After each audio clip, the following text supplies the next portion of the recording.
Hi friends, welcome to Deiva foods. இன்றைக்கி நம்ம பார்க்க போகிற டிஷ் வந்து சாம்பார் சாதம் பிஸ்மில்லாபாத். எப்படி பண்ணலான்னு பார்க்கலாம்.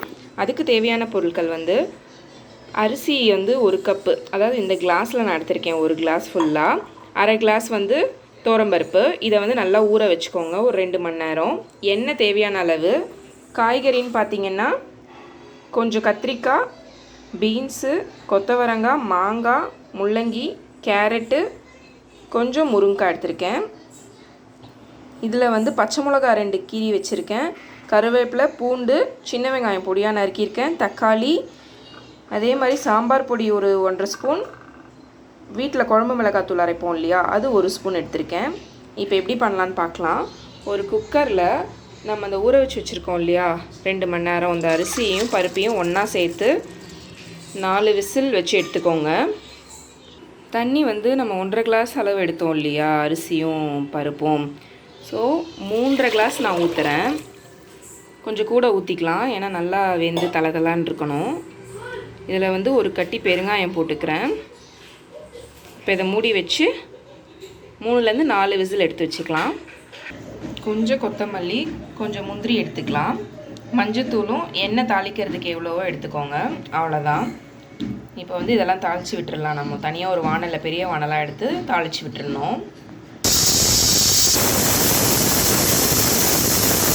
குக்கரை இறக்கி வச்சாச்சு, ஆறட்டும். இப்போ ஒரு வானலில் எண்ணெய் ஊற்றி கடுகு, வெந்தயம் போட்டுக்கலாம். கடுகு நல்லா பொரிஞ்சதும் கருவேப்பிலை, பூண்டு, பச்சை மிளகாவெலாம் சேர்த்துடலாம். இது இப்போ நல்லா வறுபட்டுடுச்சு. இப்போ வெங்காயத்தை சேர்த்துக்கலாம். சின்ன வெங்காயம் பொடியாக நறுக்கி வச்சுருக்கோம் இல்லையா, அது சேர்த்துக்கலாம். பாருங்கள், லைட்டாக வதங்கியிருக்கு. இப்போ வந்து தக்காளியும் சேர்த்துடலாம். இது கூட இது வதங்க உப்பு சேர்த்துக்கலாம்.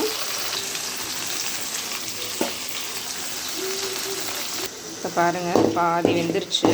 இந்த டைமில் நம்ம வெட்டி வச்சுருக்க காயெல்லாம் உள்ளே சேர்த்துடலாம். மாங்காவை மட்டும் நிறுத்திடலாம், கொஞ்சம் கடைசியாக போட்டுக்கலாம், ஏன்னா அது குழஞ்சிரும். இப்போதைக்கு வெட்டி வச்சுருக்க காயெல்லாம் ஒன்று ஒன்றா உள்ளே சேர்த்துடலாம். முருங்கைக்காய், கேரட்டு, முள்ளங்கி, கொத்தவரங்காய், பீன்ஸு, கத்திரிக்காய் எல்லாத்தையும் உள்ளே சேர்த்துடலாம்.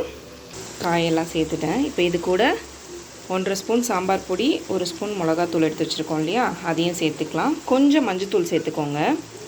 எல்லாமே சேர்த்தாச்சு. நல்லா மிக்ஸ் பண்ணி விட்டுக்கலாம். கொஞ்சம் வதங்கணும். வதங்கினதும் புளி தண்ணி சேர்த்துக்கலாம். இப்போ பாருங்கள், காய் கொஞ்சம் வதங்கிருச்சு. ஒரு எலுமிச்சப்பழம் சைஸ் புளி ஊற வச்சு கரைச்சி வச்சுருக்கேன் வடிகட்டி, அதை இது கூட சேர்த்துடலாம். இன்னும் 1 கப் தண்ணி ஊற்றி நல்லா காயெலாம் வேகட்டும், மூடி போட்டு வைக்கலாம். பாதிக்கு மேலே வெந்துருச்சு. இப்போ வந்து மாங்காவை சேர்த்துக்கலாம். ஒரு 5 நிமிஷம் வேகட்டும். அப்புறம் குக்கரில் இருக்க சாதத்தை வந்து இது கூட சேர்த்துடலாம்.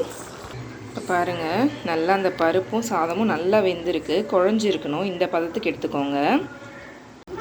காய் நல்லா வெந்துருச்சு. இப்போ இந்த சாதத்தை வந்து சேர்த்துக்கலாம். இப்போ பாருங்கள், சாதத்தை உள்ளே சேர்த்துட்டேன். இதை நல்லா மிக்ஸ் பண்ணிக்கலாம். இப்போ பாருங்கள், சாம்பார் சாதம் ரெடி ஆகிடுச்சு. இதுக்கு வந்து தாளித்து ஊற்றுறதுக்கு முந்திரி பருப்பு ரெடியாக இருக்குது. நம்ம நெய் காய்ச்சி முந்திரி பருப்பு போட்டு தாளித்து எடுத்துக்கலாம். இப்போ பாருங்கள், ஒரு சின்ன வானலில் நெய் ஊற்றி கரைஞ்சிட்ருக்கு. இது கூட முந்திரியை சேர்த்துக்கோங்க. பாருங்கள், நல்லா பொரிஞ்சிருச்சு. ஸ்டவ் ஆஃப் பண்ணிடலாம். இப்போ இது கூட சேர்த்துடலாம். கொத்தமல்லி கொஞ்சம் சேர்த்துக்கோங்க.